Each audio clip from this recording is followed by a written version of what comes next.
Good evening friends, आज हम लोग डिस्कस करने वाले बहुत ही इंपॉर्टेंट टॉपिक के बारे में ओशन फ्रेट। ऐसा टॉपिक है जो आपको मंथली कैलकुलेशन यानी कि जो आप मंथली रिटर्न फाइल करते हो उसमें जो ओशन फ्रेट का ट्रीटमेंट करते हो वहाँ से लेकर आपके ऑडिट तक ये कॉन्सेप्ट आपका काम आने वाला है। बहुत ही इंपॉर्टेंट कॉन्सेप्ट है। अगर जानना चाहते हैं सब कुछ अबाउट ओशन फ्रेट, इसका ट्रीटमेंट क्या करते हैं, इसका आरसीएम का ट्रीटमेंट क्या होता है, एफओबी क्या होता है, सीएएफ क्या होता है, सारा कुछ डिटेल में हम लोग डिटेल में डिस्कस करने वाले इस वीडियो में। वीडियो बहुत ही ज़्यादा इंपॉर्टेंट होने वाला है। अगर आप जीएसटी का काम करते हैं, जीएसटी का अपडेट लेना चाहते हैं, जीएसटी आप डे टू डे वर्क में आप इसका इस्तेमाल करना चाहते हैं तो आपको ये वीडियो लास्ट तक देखनी चाहिए। अगर अच्छी लगे तो लाइक से जरूर करिए फ्रेंड। एक रिक्वेस्ट है, अगर चैनल को अभी तक सब्सक्राइब नहीं है तो नीचे दिए गए बटन को दबाकर सब्सक्राइब कर लीजिएगा। बगल में जो आइकन दिया है बेल का उसको दबाकर ऑल कर लीजिएगा ताकि ऐसे ही वीडियो आने वाले फ्यूचर में उसका इंटीमेशन आपको सबसे पहले मिल सके और कोई भी वीडियो आपसे मिस ना हो। तो चलिए फ्रेंड वीडियो में आगे बढ़ते हैं और ये इंटरेस्टिंग वीडियो में हम लोग सब कुछ मैं आपको पूरा ऐसे में ये कॉन्सेप्ट बता दूंगा ना ओशन फ्रेट का कि आपके लिए फ्यूचर में कोई दिक्कत ही नहीं रहने वाली है। सब कुछ डिस्कस करने वाले हैं ओशन फ्रेट के बारे में। तो देखिए ओशन फ्रेट कहने का मतलब ये हो गया समुद्री जो फ्रेट होता है, यानी कि जब हम इंपोर्ट करते हैं कोई माल आउटसाइड इंडियन टेरेटरी से तो उस पर जो हम ओशन के थ्रू जो इंपोर्ट करते हैं, जो हम लोग माल मंगाते हैं अपने देश में, उस पर जो फ्रेट लगता है समुद्र पे जो जहाज़ का जो फ्रेट लगता है उसको ओशन फ्रेट कहते हैं। अब जब हम लोग इंपोर्ट करते हैं तो इसमें जो फ्रेट लगता है उसमें दो कंडीशन होते हैं। दो कंडीशन क्या होता है? पहला कंडीशन जो होता है, जैसे आप एज ए इम्पोर्टर हो तो आपको दो ऑप्शन मिलते हैं इंपोर्ट करने के लिए ओशन के थ्रू। तो पहला जिसको बोला जाता है CIF बोला जाता है, imported on the basis of CI यानी कि कॉस्ट इंश्योरेंस फ्रेट बेसिस, ठीक है। दूसरा ऑप्शन होता है FOB, free on board basis.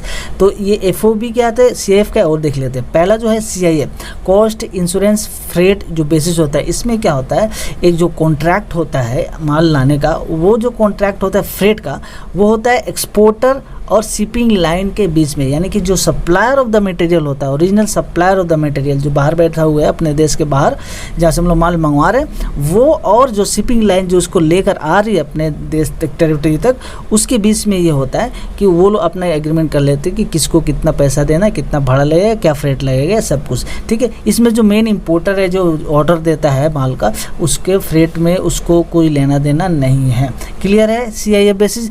दूसरा है जो बेसिस वो है FOB, फ्री ऑन बोर्ड, यानी कि इस केस में क्या होता है, जो इंपोर्टर जो माल है यानी जो अपने देश में बैठे हुए, जैसे आप मंगा रहे हैं बाहर से माल तो आप हो गए इंपोर्टर और शिपिंग लाइन जो माल लेकर आ रहा है उसके बीच में एग्रीमेंट होता है कि कितना भाड़ा लगेगा कितना नहीं लगेगा। इससे एक्सपोर्टर जो है यानी सप्लायर ऑफ द मटेरियल है उसको कोई लेना देना नहीं है इस फ्रेट में। क्लियर है? CIF और FOB। तो CIF हो गया जो एग्रीमेंट यानी जिसमें जो सप्लायर है और जो शिपिंग लाइन है लाने वाला मटेरियल जो शिपिंग लाइन है समुद्र के थ्रू, उसके बीच में फ्रेट का सारा जो कॉन्सेप्ट रहता है, सारा जो झमेला रहता है, वो दोनों आपस में समझ लेते हैं कितना फ्रेट लगेगा कितना नहीं लगेगा। जो माल रिसीवर होता है जो कंट्री में जो माल लाता है उससे फ्रेट का लेने देना कुछ नहीं है। FOB बेसिस में फ्री ऑन बोर्ड जो बेसिस है उसमें जो होता है एक्सपोर्टर का कोई रोल नहीं रहता है फ्रेट के लिए। सारा फ्रेट का रिस्पॉन्सिबिलिटी जो होता है जो माल मंगाता है इंपोर्टर होता है विद इन द कंट्री, वो और शिपिंग लाइन के बीच में। क्लियर है? तो अब ये CIF और FOB हो गया। अब देखिए CIF में भी कंडीशन है। CIF अगर है कॉस्ट इंश्योरेंस फ्रेट, यानी कि जब सप्लायर और शिपिंग लाइन जो माल का सप्लायर शिपिंग लाइन है वो आपस में फ्रेट कितना लगेगा अपना समझ लेते हैं। तो उस केसेस में भी दो कंडीशन हो सकते हैं, जैसे exporter takes service of foreign shipping line, जो माल सप्लायर जो बाहर बैठा हुआ जो हमें माल सप्लाई करता है वो जो है फॉरेन शिपिंग लाइन का सर्विस लेता है। और उस दूसरा कंडीशन है exporter takes service of Indian shipping line, जो एक्सपोर्टर है अपने कंट्री का जो शिपिंग लाइन है उसका भी कॉन्ट्रैक्ट वो करता है, यानी कि वो दोनों का कॉन्ट्रैक्ट कर सकता है। जो अपने मान लीजिए बाहर देश को ऑस्ट्रेलिया से मंगाया, ऑस्ट्रेलिया के मान लीजिए आप ओशन के थ्रू माल है, मैं एग्जांपल के बोल रहा हूँ, तो ऑस्ट्रेलिया पे जो आपका जो सप्लायर है जो एक्सपोर्टर है जो आपके पास माल भेजेगा वो आप ऑस्ट्रेलिया का टेरेटरी का जो शिपिंग लाइन है उसे कॉन्ट्रैक्ट कर सकता है और साथ ही साथ अपना जो इंडियन शिपिंग लाइन है उसके साथ भी कॉन्ट्रैक्ट कर सकता है कि कितना भाड़ा लगेगा ताकि हमारे टेरेटरी हमारे बॉर्डर तक हमारे जो समुद्री पोर्ट है वहाँ तक माल पहुँचा सके।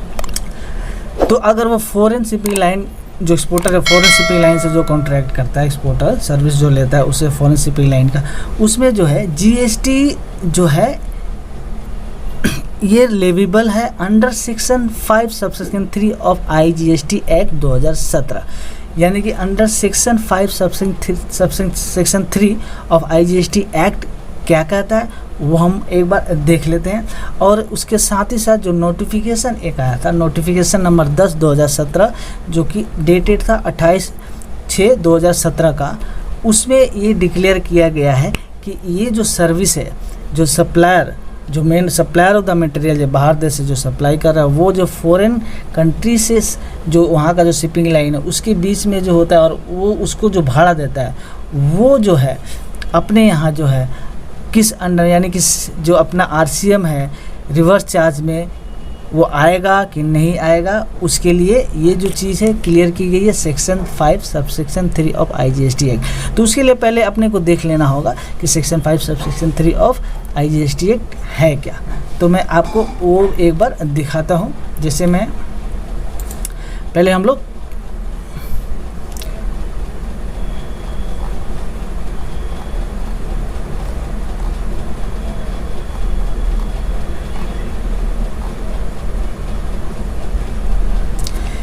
देखिए, आपके सामने मैंने खोला हुआ IGST act chapter 3 levy and collection of tax. इसमें सेक्शन 5 है, ये डिस्कस करता है क्या, levy and collection of tax, किस पे टैक्स लगेगा, किस पे टैक्स नहीं लगेगा। ठीक है, तो इसमें हम लोग देखेंगे कि जो अपना जो डिस्कशन हम लोग जैसे कि यहाँ जैसे हम लोग अभी देखें कि उसमें section 3 sub section 3 of section 5 of IGST act में ये बताया गया, उसके हिसाब से हम लोग देखेंगे सेक्शन 5 का जो सबसेक्शन 3 है उसमें क्या लिखा गया है। यहाँ देखिए सबसेक्शन 3 है, द गवर्नमेंट में on the recommendation of council, देखिए क्लियर यहाँ पे पड़ा हुआ, द गवर्नमेंट में on the recommendation of council by notification, जो गवर्नमेंट है काउंसिल के नोटिफिकेशन, काउंसिल के रिकमेंडेशन पर नोटिफिकेशन के जरिए स्पेसिफाई कर सकता है कैटेगरी ऑफ सप्लाई और सर्विसेज जो कि आप जिसके ऊपर आप रिवर्स चार्ज मैकेनिज्म के अंतर्गत टैक्स पे करना पड़ेगा आपको। The tax on which shall be paid on reverse charge basis by the recipient of such goods और सर्विसेज, यानी कि इसमें बोला है गवर्नमेंट जो है GST काउंसिल के रिकमेंडेशन पे time to time by notification category of services और गुड्स स्पेसिफाई करेगा जिसके ऊपर आपको RCM में टैक्स पे करना पड़ेगा, चाहे वो गुड्स हो सर्विस हो, सबके लिए। तो नोटिफिकेशन के थ्रू गवर्नमेंट ये नोटिफाई करेगा। ठीक है, तो ये तो क्लियर हो गया कि नोटिफिकेशन के थ्रू अपने को ये बताया जाएगा, गवर्नमेंट जो है काउंसिल के रिकमेंडेशन पर नोटिफाई करेगी। अब यहाँ जो हमारा केस है ओशन फ्रेट वाला, तो ये जो केस है यानी कि जो हम लोग CIF के बेसिस पे माल इंपोर्ट कर रहे हैं उस पर जो फ्रेट लगा है, जो एक्सपोर्टर ने फ्रेट दिया है, उस केसेस में अपना जो फ्रेट वाला जो केस है ये जो है अपना RCM में आएगा कि नहीं आएगा। तो यहाँ पे आप देख पा रहे हैं क्लियर लिखा हुआ है GST इज़ लेविबल, यानी it should be levied under section 3 subsection 3 of section 5 of IGST act 2017 और वाइड नोटिफिकेशन नंबर 10 डेटेड 28 जून 2017 जो एंट्री नंबर 10 में ये नोटिफाई कर दिया गया है इसके बारे में कि ये RCM के अंतर्गत पेमेंट होगा। ये जो फ्रेट का जो पेमेंट है, फ्रेट जो है इस पर टैक्स लगेगा RCM के अंदर में। नोटिफिकेशन नंबर 10 जो कि 28/10/2017 28 जून को इशू हुआ है। तो वो नोटिफिकेशन क्या है वो भी हम लोग एक बार देख लेते हैं। मैं आपके सामने ये नोटिफिकेशन खोला हूँ, देखिए नोटिफिकेशन नंबर 10/2017 IGST एक्ट, ठीक है, 28 जून 2017 को इशू हुआ था। अब इसमें ये बता रहा है कि एंट्री नंबर 9 में नोटिफाई किया गया है। तो एंट्री नंबर 9 हम लोग एक बार देख लेते हैं क्या है। ये रहा एंट्री नंबर 9। एक मिनट हम लोग यहाँ चले जाते हैं, यहाँ पे जैसे देखते हैं हम लोग की एंट्री नंबर 9 नहीं, यहाँ पे एंट्री नंबर 10 बोला गया है। तो एंट्री नंबर 10 में हम लोग यहाँ पे देख लेते हैं, ये रहा एंट्री नंबर 10, ठीक है। तो इसमें जैसे दिखा है services supply by a person located in non taxable territory by way of transportation of goods by a vessel from a place outside India up to the custom station of clearings in India, यानी कि service जो है supplied by जो एक ऐसा non taxable territory जो कि अपने इंडिया टेरिटरी के बाहर बैठा हुआ कोई ऐसा सप्लायर, ऐसा पर्सन जो कि सर्विस प्रोवाइड करता है बाय वे ऑफ वेसल समुद्र के किनारे वेसल के थ्रू जो कि माल सप्लाई करता है from outside India to the station, custom station, अपने कंट्री के कस्टम स्टेशन क्लियरिंग पॉइंट तक, वो जो सर्विस है वो टैक्सेबल होगी under RCM, reverse charge mechanism के अंतर्गत। अब इस केसेस में देखिए सप्लायर ऑफ द सर्विस कौन है? A person located non taxable territory, जो नॉन टैक्सेबल टेरिटरी के बाहर बैठा हुआ है वो है, यानी कि जो आपका एक्सपोर्टर है वो। अब यहाँ रिसीवर ऑफ द सर्विस कौन है? इस केस में इम्पोर्टर ने, ध्यान दीजिएगा, importer as defined in clause 26 of section 2 of custom act, यानी कि सेक्शन 2 ऑफ कस्टम एक्ट के हिसाब से जो इम्पोर्टर है वो यहाँ पे रिसीवर ऑफ द सर्विस है। तो इस केसेस में अगर CIF के थ्रू हम लोग माल मंगवाते हैं, उस पर जो फ्रेट लगता है, वो जो फ्रेट है वो टैक्सेबल होगा अंडर RCM टेरिटरी, क्योंकि नोटिफाई हो गया है गवर्नमेंट ने, हमारे गवर्नमेंट ने एज पर काउंसिल रिकमेंडेशन पे नोटिफिकेशन नंबर 10 28 जून 2017 में ये इंट्री नंबर 10 में नोटिफाई कर दिया। तो अब यहाँ पे हम लोग देखेंगे तो ये चीज़ हमें ये क्लियर हो गई कि जब हम लोग CI बेसिस पे कर रहे हैं उस पर जो फ्रेट लग रहा है, CI बेसिस यानी कि जब एक्सपोर्टर और शिपिंग लाइन, बाहर वाला जो शिपिंग लाइन है, फॉरेन जो शिपिंग लाइन है, उसके बीच में जो कॉन्ट्रैक्ट है वो, उस पर जो फ्रेट लगा है वो टैक्सेबल होगा, उस पर टैक्स लगेगा अंडर RCM। ठीक है, पहला केस क्लियर हो गया। अब इसमें मैं प्रैक्टिकल एग्जांपल भी बताऊंगा मैं कि ये एक्चुअली प्रैक्टिकली अगर हम देखेंगे इसमें कुछ एक्सेप्शन है, मैं अभी वो बता देता हूँ आपको एक्सेप्शन क्या है। देखिए, अब हाउएवर इस पे बहुत सारा केसेस चल रहा है, जैसे गुजरात हाई कोर्ट में इस पे ऑलरेडी केस चल रहा है जो कि अभी भी फाइनलाइज नहीं हुआ है, डिसीजन पेंडिंग है। यहाँ पे जैसे लिखा हुआ however as per the Gujarat SC decision it is said to be ultra vires, however the law is not final and settle by the Gujarat high court. अभी तक गुजरात हाई कोर्ट ने इस पे कोई फाइनल डिसीजन नहीं दिया, क्योंकि यहाँ पे एक पॉइंट आया है, यहाँ पे जो केस डाला गया था गुजरात हाई कोर्ट में, ये केस डाला गया था डबल टैक्सेशन के बेसिस पे। यानी कि यहाँ पे बोला जा रहा है कि जब हम लोग इंपोर्ट कर रहे हैं फ्रॉम आउटसाइड इंडिया, तो जो हम लोग माल इंपोर्ट करते समय कस्टम ड्यूटी हम लोग जो दे रहे हैं वो टोटल इनवॉइस वैल्यू पे, टोटल जो वैल्यू ऑफ द कंसाइनमेंट है उसके ऊपर हम लोग IGST पेड करके हम लोग माल को रिसीव करते हैं और अपने फैक्ट्री तक लाते हैं। अब उसके ऊपर भी अगर हम लोग RCM पे टैक्स पे करें तो ये डबल टैक्सेशन ऑफ टैक्स हो जा रहा है, यानी कि टैक्स के ऊपर टैक्स हो जाएगा, जिसमें हम लोग ऑलरेडी टैक्स पे कर चुके हैं उस पर हम लोग दोबारा टैक्स नहीं करेंगे। तो इसीलिए अभी तक इसका कोई फाइनलाइजेशन, ये केस चल रहा है अभी भी गुजरात हाई कोर्ट में, इसका कोई फाइनल डिसीजन अभी हाई कोर्ट ने फाइनल नहीं हुआ है, इसीलिए ये अभी कॉन्ट्राडिक्टरी है, अभी ये सेटल नहीं है केस। तो इस पे अभी आप चाहो तो इसको कंसीडर करके वेट कर सकते हो डिसीजन का, लेकिन as per the rule, as per the section अपना यहाँ बता दिए गए IGST act 2017 section 5 sub section 3 के हिसाब से जो ये जो सर्विस है जो CI बेसिस पे वो टैक्सेबल होगा अंडर RCM। अब ये फाइनल डिसीजन आने के बाद इस पे अमेंडमेंट अगर रिक्वायर्ड होगा तो अमेंडमेंट होगा, अमेंडमेंट रिक्वायर्ड नहीं होगा, जो होना होगा अब डिसीजन के बाद ही होगा, क्योंकि ये फैक्ट भी है और ये प्रैक्टिकल अगर आप देखोगे अप्रोच भी है कि यहाँ पे डबल टैक्सेशन का कॉन्सेप्ट आ जा रहा है, क्योंकि हम लोग IGST पे करके ऑलरेडी जो इम्पोर्टेड माल है उसको हम लोग अपने फैक्ट्री तक लाते हैं, अगर उसके ऊपर भी हम लोग को फिर RCM में टैक्स जमा करना पड़ेगा तो टैक्स के ऊपर टैक्स, यानी कि डबल टैक्सेशन हो जाएगा। एक ही चीज़ के ऊपर हम लोग दो टैक्स नहीं लगा सकते, ये अल्ट्रा वायर्स हो जाता है एज पर लॉ। ठीक, तो इसीलिए प्रैक्टिकली अगर आपके केस में अगर आप भी हैंडल करते हो, आपके बिजनेस में भी इंपोर्ट होता है, तो इंपोर्ट के ऊपर अगर CI बेसिस पे होता है तो जो फ्रेट लगता है तो उसके ऊपर आपको डिपार्टमेंट की तरफ से नोटिस आ सकते हैं कभी भी, अदरवाइज या फिर अगर ऑडिट हो रहा है तो ऑडिट में ये पॉइंट पूछा जा सकता है, आपको एक जस्टिफिकेशन देना पड़ सकता है कि आप जो इंपोर्ट कर रहे हो उस पर ओशन फ्रेट पे क्यों नहीं कर रहे हो।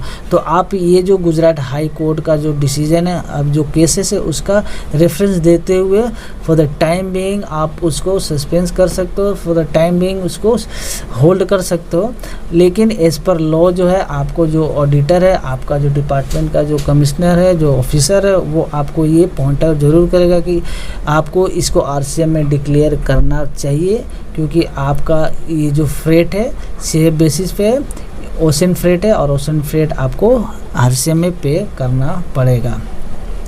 ठीक है, तो ये बहुत ही अच्छा कॉन्सेप्ट है। तो ये तो हम लोग पहला देख लिए सीआई बेसिस का। दूसरा कंडीशन होता है जब जो एक्सपोर्टर है जो बाहर बैठा हुआ है अपने टैक्सेबल टेरिटरी के बाहर, जो इंडिया के बाहर जो बैठा है, वो अगर इंडियन शिपिंग लाइन का जो सर्विस अवेल करता है तो उस केसेस में क्या होगा, उस केसेस में होगा in this case the service provider that is the Indian shipping line is in India and goods destination is also in India and service is rendered to the importer through not making payment to the shipping line।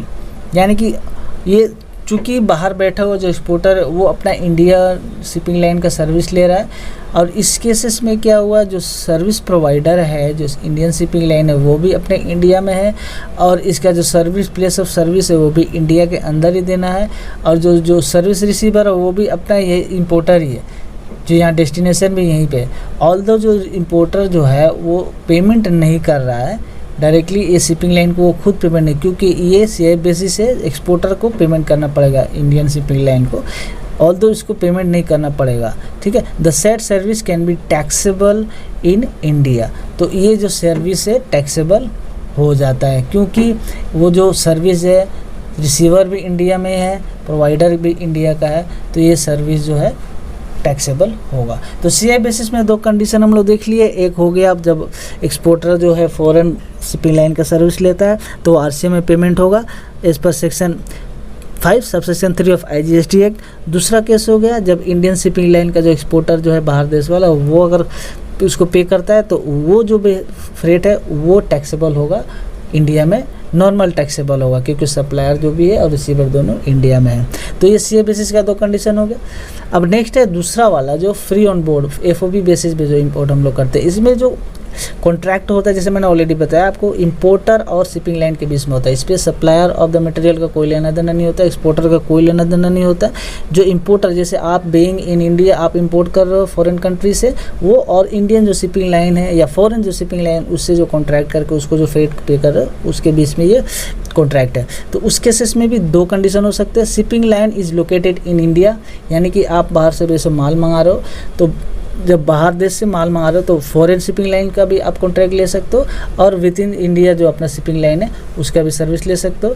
तो shipping line is located in India condition हो जाएगा, shipping line is located outside India वो दो condition हो जाएगा। तो अगर India वाला जो शिपिंग लाइन के आप फ्रेट देते हो तो shipping line will pay GST under forward charge, यानी कि जो शिपिंग लाइन को आप पे कर रहे हो जो इंडियन शिपिंग लाइन है एफओबी बेसिस की मैं बात कर रहा हूँ। ठीक है, तो इंडियन शिपिंग लाइन को जो आप टैक्स पे कर रहे हो, फ्रेट जो पे कर रहे हो, उस फ्रेट पे जो रिसीवर है शिपिंग जो लाइन है वो जीएसटी फॉरवर्ड चार्ज पे करेगा। नॉर्मली वो जिस पे जीएसटी चार्ज करके बिल करेगा आपको, वो आपको बिल जमा करेगा। ठीक है, जिसका आईटीसी आप लोगे, तो ये फॉरवर्ड चार्ज पे बेसिस करेगा। दूसरा कंडीशन हो गया जब फॉरेन आउटसाइड इंडिया जो लोकेटेड है शिपिंग लाइन उसका अगर आप सर्विस लेते हो, being an importer of in India, अगर आप फॉरेन कंट्री का जो शिपिंग लाइन है उसका सर्विस ले तो उस केसेस में होगा GST levied under section 5 subsection 3 of IGST act 2017 wide notification number 10 2017 same notification through जो 28 जून 2017 में आई थी। एंट्री नंबर 10 में इसको बोला गया लायबल टू पे जीएसटी अंडर आरसीएम, ये आरसीएम में आ जाएगा। ठीक है, सेम कोर्स सेम इसमें भी रहेगा कि आपका गुजरात हाई कोर्ट का जो केसेस चल रहा है वो अभी होल्ड है, फाइनलाइज नहीं हुआ है, तो इसको आप for the time being hold करके रख सकते हो रेफरेंस देकर। लेकिन ये भी आपका जो है यहाँ पे क्लियरली आपको जैसे दिया हुआ है, हेंस इंपोर्टर लायबल टू पे जीएसटी अंडर आरसीएम, इंपोर्टर जो है उस पर आरसीएम पे करेगा। यानी कि ऑल्दो जो बाहर वाला जो देश है वो तो आपको जीएसटी लगाकर देगा नहीं, जो आपको बिल देगा आपका उसके ऊपर आप आरसीएम में पेमेंट करके उसका जो सेल्फ इन्वॉइस करके आरसीएम पे करके उसका आईटीसी क्लेम करोगे। ठीक है, as per section 5 subsection 3 of CGST act 2017। ठीक है, तो ये दो केसेस का हम लोग दो केसेस सब केसेस हम लोग डिस्कस कर दिए। ओशन फ्रेट दो भाग में हो सकता, दो कंडीशन में हो सकता है, दो टाइप का हो सकता है, दो स्टाइल में हो सकता है, एक सीआईएफ और एक एफओबी। सीआईएफ का दो कंडीशन, जब आप सर्विस लेते हैं फॉरेन शिपिंग लाइन का एक्सपोर्टर, और जब एक्सपोर्टर इंडियन शिपिंग लाइन का लेता है तो क्या केसेस होता है। सिमिलरली एफओबी बेसिस पे जब आप इंपोर्टर होकर कॉन्ट्रैक्ट लेते हो शिपिंग लाइन का, तो आप इंडिया शिपिंग लाइन का ले सकते हो कॉन्ट्रैक्ट, उसको फ्रेट दे सकते हो, बाहर वाले को दे सकते हो। तो बाहर वाले को दोगे तो क्या करेगा, अगर इंडियन शिपिंग लाइन को फ्रेट दे रहे हो कॉन्ट्रैक्ट कर उसके साथ, तो उस केसेस में क्या होगा। तो ये हम लोग टोटल 4 कंडीशन डिस्कस किए ओशन फ्रेट का। तो ये ओवरऑल इतना ही ओशन फ्रेट का कॉन्सेप्ट है। जब in the process of import of goods from outside taxable territory of India, यानी फ्रॉम आउटसाइड द कंट्री, जब हम लोग बाहर देश से माल मंगाते हैं, तो ये ओशन फ्रेट का ही सारा मामला है, सारा खेल बस इतना ही है। 4 कंडीशन है एफओबी सीआईएफ, ठीक है। तो आई होप आपको ये ओशन फ्रेट का चक्कर समझ में आया होगा। सिंपली मैंने कोशिश की आपको ये क्लियर हो सके। अगर कोई डाउट हो तो आप कमेंट में इसको ज़रूर पूछ सकते हैं, मैं इसको क्लियर करने की कोशिश करूँगा। तो ये सारा कुछ था, यही बस था ओशन फ्रेट के बारे में। और ये चीज़ बहुत इंपॉर्टेंट है, आप वर्किंग करोगे मंथली से लेकर आपका जो ऑडिट होता है, एनुअल जो ऑडिट होता है, इंटरनल ऑडिट होता है वो, या फिर डिपार्टमेंटल ऑडिट होता है, ये सारा केस में आपको ये कंडीशन, ये कॉन्सेप्ट क्लियर है। तो आप इसी हिसाब से अपना वर्किंग स्टैंड लेकर वर्किंग करके रख सकते हो, ताकि फ्यूचर में ऑडिट के समय या डिपार्टमेंटल या इंटरनल ऑडिट के समय या एमआईएस के समय या आने वाले कभी कोई भी वर्किंग या कोई भी कॉन्सेप्ट के लिए आपको कोई दिक्कत ना हो। तो आई होप आपको ये ओशन फ्रेट का चक्कर समझ में आ गया होगा, आपको कोई दिक्कत नहीं होगी। तो वीडियो को यहीं पे ख़त्म करते हैं फ्रेंड्स। अगर वीडियो अच्छी लगी तो लाइक से ज़रूर करिएगा, चैनल को सब्सक्राइब करके रेड बेल आइकन को भी दबा लीजिए, ताकि फ्यूचर में ऐसी वीडियो लाएँ तो उसका इंटीमेशन आपको सबसे पहले मिल सके। तो मिलते हैं ऐसे ही अगले वीडियो में, तब तक के लिए good night, thanks for watching, जय हिंद।